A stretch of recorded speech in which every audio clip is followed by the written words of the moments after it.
D'un côté, c'est peut-être la question qu'il faut poser à M. le ministre, parce que c'est lui qui a eu le dossier, qui l'a défendu.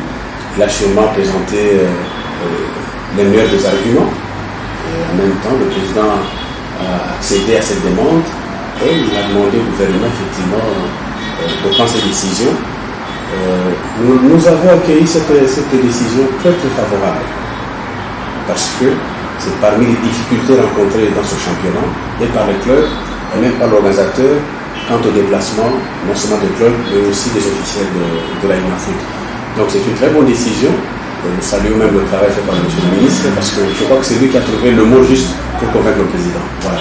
Je vous rappelais que le ministre est dans le mouvement sportif congolais depuis longtemps et que c'est parmi les personnes qui étaient mieux disposées à comprendre les difficultés du déroulement de notre championnat.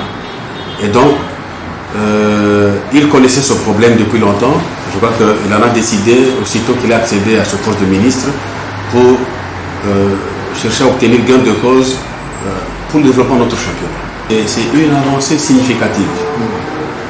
La question est bien posée, mais le Congo a encore beaucoup de problèmes à résoudre, de problèmes de route, de problèmes de chemin de fer, de problèmes de compagnie d'aviation. Tout ça fait que, au-delà d'une très bonne décision que le gouvernement a prise, il faut qu'on ait plusieurs compagnies d'aviation qui vont faciliter le club à se déplacer. Il faut que nous ayons de routes, parce qu'on ne doit pas voyager seulement par avion, on doit voyager par route, par train, par bateau. Vous voulez, nous avons effectivement un fleuve, nous avons des affluents du fleuve. Je pense que en termes de décision, il faut, comment dirais-je, l'apprécier à sa juste valeur. Parce que c'est la toute première fois qu'un chef de l'État arrive après une décision comme celle-là, mais aussi après, pendant cette période difficile de la pandémie, prendre une décision comme ça, ça veut tout simplement dire que le président a un œil sur le football et que c'est un grand sportif. Bravo à lui et merci au ministre. Pour rappel, c'est que nous organisons le championnat au nom et pour le compte de la FECOFA. Et donc, en tant qu'ASBEL, nous ne voulions pas que l'État nous prenne en charge en tout et pour tout. Mais nous voulons plutôt que l'État mette pour le sportif un cadre qui permettrait aux éventuels sponsors, annonceurs, de s'y retrouver et d'être les partenaires non seulement de l'organisateur, mais aussi de clubs qui sont nos sociétaires qui évoluent dans la foot. Nous aurons souhaité que l'État réfléchisse dans le sens de mettre un cadre propice pour que plusieurs sponsors viennent, qu'ils s'occupent des clubs, mais aussi de la UNAFOOT. Ça, ce serait idéal. Mais bien écoutez, mais si l'État décide de nous venir en aide, écoutez, bon, personne ne va refuser ça. Non, vous le dites bien, vous dites que c'est l'apanage du gouvernement. Et d'ailleurs, en dehors du stade du tout-puissant Mazembe, les autres stades répondent du gouvernement. Et donc, je pense que le gouvernement devrait chaque année évaluer, voir, inspecter pour dire, écoutez, le stade de Mamba de Kisangani, il est dans quel état? Non, il faut l'arranger. Le stade est tel. Bon, est-ce qu'il y a Bouni ailleurs le stade?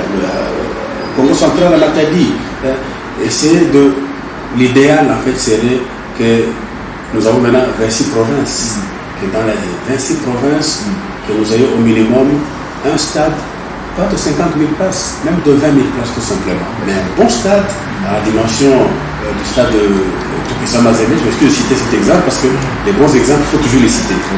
Donc, je crois que l'État, s'il planifie bien les choses, peut disponibiliser comme ça plusieurs stades et qui vont faciliter la pratique du football, parce qu'un beau football, c'est sur un bon terrain, dans un bon stade, où il y a des garanties sécuritaires. En fait, oui, on tient compte de beaucoup, disons, des stades qui répondent aux normes internationales, tout simplement. Mais moi, je sais que le président Omar, le président de la FECOFA, a déjà présenté un dossier comme celui-là au niveau du gouvernement.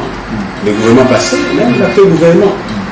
C'est-à-dire qu'il faut que le gouvernement sache que dans chaque secteur, il y a des experts. Et quand vous voulez faire quelque chose dans ce secteur-là, il faut approcher les experts.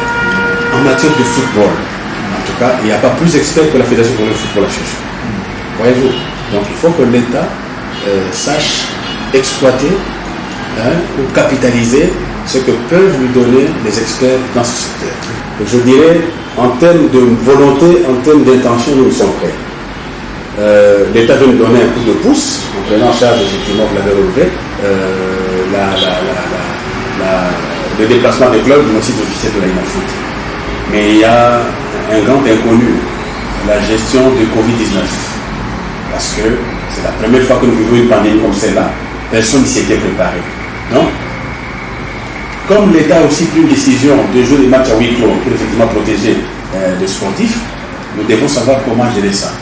Et nous devons nous mettre en place, nous devons nous mettre ensemble, nous et l'équipe de riposte, de manière qui nous donne suffisamment d'informations pour que nous sachions comment jouer au football, mais en même temps protéger les athlètes qui jouent, et même les dirigeants qui viennent là-bas. Donc, ça c'est un grand inconnu que nous devons savoir gérer, parce que les matchs aussi, chaque fois qu'il y a match, il faut qu'il y ait un dispositif qui cherche, plutôt qui protège tout le monde. Mais là, nous ne savons pas encore comment nous y prendre. Je crois qu'une commission a été mise en place par la FECOFA. Il va nous produire un guide pour le protocole sanitaire à gérer pendant la période du football. On verra comment ça va se passer. Ben écoutez, c'est que il faut déjà en organisant les matchs, que beaucoup de clubs, que le club ait peut-être le même nombre de matchs. Et parce qu'on a un goût d'inachevé. Le championnat a été très disputé, nous attendions jusqu'à la fin du championnat. Et nous ne connaissions pas en fait le trio qui participerait aux interclubs de la CAF à la saison qui va commencer ici. Il faut être prêt, il faut prévenir. Ça veut dire en termes de réglementation, en termes de gestion, je crois qu'il faut prévenir. Nous avons été pris de court. Écoutez, nous avons été suffisamment enseignés. Je crois que cette fois-ci, nous allons prendre les choses comme il faut.